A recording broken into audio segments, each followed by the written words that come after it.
Ano mga importance ito? Ano ibig sabihin? Para doon sa makontrolado natin at mapampalusugan natin ang ating mga katawan. Kasi dahil sa yoga, alam mo, ang tao, hindi lang katawan. Ang tao ay may mind, spirit, at body. Ang sinasabi mong malusog ang tao, iniisipan natin ang mind, spirit, ang body ng tao, hindi lang ang katawan. Ang katawan mo sa lugar na yan, na ayan ang riniradiate niyang energy.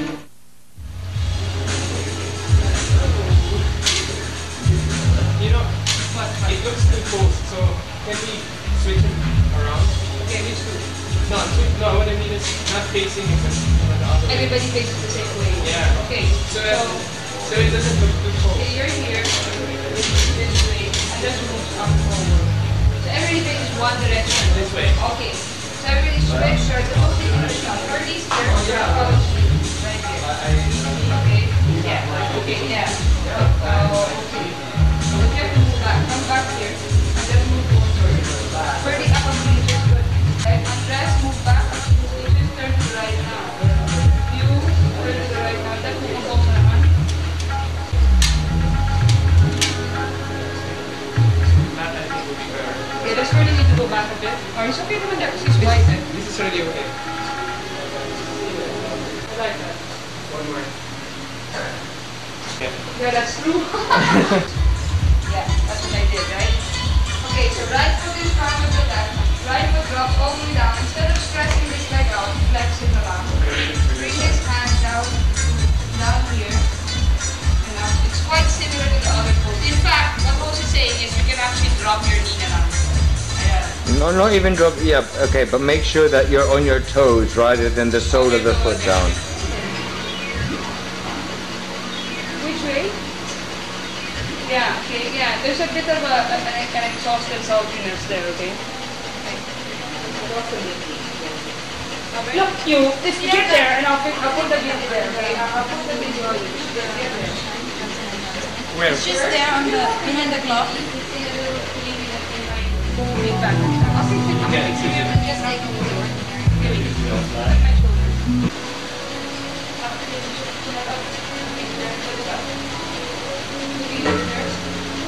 Robert, go up. Go up.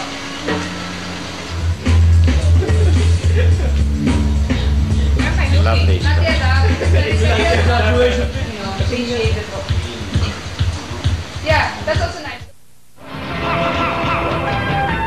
Kapag napag-uusapan ng meditation, ang sumisilid agad sa ating isipan ay mysticism o dili kayang practice ng ilang sekta ng religiyon tulad ng Hinduism sa India. Subalit alam ba ninyo, na ang meditation pala ay nagpapatalas ng utak o ng kaisipan at may mga paraan sa meditation para malunasan ang marami nating karamdaman at isa na rito ay ang hypertension.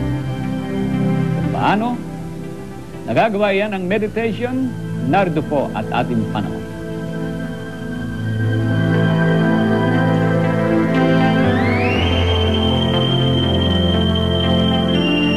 Stressed ka na ba sa araw-araw na gawain? Bakit di ka mag-yoga? Trendy at in ngayon ang yoga. Bakit hindi? Maging malalaking American celebrities, kinalolokohan din ito. Sa Amerika, halos 15 milyon ang nagpa-practice nito. Pero higit pa sa pagiging usong fitness regimen ang yoga. Ito'y isang matandang filosofiya mula sa India 5,000 years ago. Ang mga yoga teachings, mga sinasabi kung tungkol sa anong dapat nating gawin, anong dapat nating hindi gawin. Kasi yung mga dapat nating gawin, nagtutulong palakasan ang katawan, nagtutulong palakasan ang energy, inaaregla ang sistema ng ating katawan. Galing sa salitang Sanskrit na yuj, ibig sabihin ng yoga ay to join. O sa literal na translation, union with God. Yogi naman ang tawag sa mga taong nagpa-practice ng yoga. May 4 na forms ang yoga. Ang Karma Yoga, Bhakti Yoga, Raha Yoga, at Hatha Yoga. Hatha Yoga ang popular sa mga nagpa-practice nito ngayon. Dito sa Pilipinas, ang Philippine Yoga Foundation ang isa sa mga pioneer na nagtuturo ng yoga. Ang Hatha Yoga exercise ay ang pag-uurong ng katawan natin at pagkokontrolado ng ating paghihinga. Pumapasok ang energy sa buhay natin. Kung hindi tayo naghinga ng 5 minuto, huwag tayo mag-practice nito. Pero kung hindi ka naghinga ng 5 minuto, patay! Dead tayong lahat. Ang spiritual wellness ang ultimate goal ng isang yogi. Ang nag-yoga, tinatanong niya yung sarili niya, what is the meaning of life? Para sa mga yogi, ang yoga ay hindi lamang isang regular na routine, kundi isang paraan ng malinis, malusog at mapayapang pamumuhay. Yoga was a bit like music in the sense that you had the melody of the mind, the rhythm of the body, and the harmony of the soul all combining, uniting together in that lovely thing, that symphony which we call life. It is also a powerful antidote to the stresses of modern-day life. It also helps us build up our resistance to everyday stresses in life, like fatigue, tension, disease, things that make us unhappy, things that make us unhealthy. Typical session includes 3 disciplines: breathing exercises, body postures, and meditation. Each session begins with a set of warm-up moves.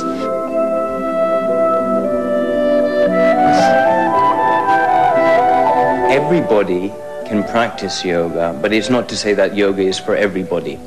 No, just drop those, take up yoga, see if it's good for you, and let the practice of yoga be the means to eradicating maybe those unwanted, unhealthier habits. So if you want to purify and strengthen your mind and body, start to breathe in and breathe out.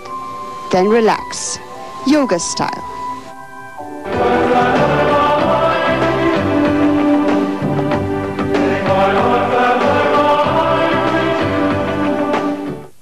Niya doon si Miss Sandy Arando ng Yoga Foundation of the Philippines. Good morning sa inyo, Bobby and Sandy. Yes, Cherry, good morning sa iyo at good morning syempre sa lahat na nakatutok sa alas 5:30. Naku, yung tanong namin ni Sandy sa inyo, gusto niyo ba maging part ng Team Yoga Philippines na iikot sa buong bansa at magtuturo ng yoga, o gusto niyo lang matuto ng yoga at maging malusogan yung hindi lang katawan, Cherry, pati isipan at kaluluwa? Ayan na! Okay, kasama ko yun. Isa sa mga directors ng Yoga Foundation of the Philippines, Miss Sandy Arando. Sandy, magandang alas 5:30 sa iyo at mga kasama mo dito mga yogis. Magandang alas 5:30 to you too, Bobby. Okay, kwento na natin. Meron po itong tayong tryout para sa Team Yoga, okay? Ang search for Team Yoga nag-uumpisa na. Sa January ang contest natin at ngayon hanggang January, may mga free yoga classes kami para sa lahat ng mga tao. Maski sino, maski anong edad pwede. Pero sa contest, naghahanap kami ng mga batang lalaki at babae, actually men and women, na 17 to 23 years old. Nakikita mo yung mga pose? Mahirap ba to? Kaya mo ba to? Dapat pumunta kayo sa mga free classes namin. May 3 kaming venue para sa mga free classes sa buong semana. Sa Makati, sa Luneta Park, at sa COD Cubao. At magyo-yoga tayong lahat at magiging malakas at malusog. Ayan, Sandy, yung mga poses, pakita natin yung mga poses. Kaya nyo ba yan? Ayan, dapat nyo gawin yan. Mag-tryouts kayo. Hindi naman mahirap. Sa totoo, konting practice lang. Sa yoga, lahat practice. Okay, ngayon, Sandy, dito tayo sa ating mga yogis and yoginis. Yung mga yogis, yung mga lalaking nag-yoga.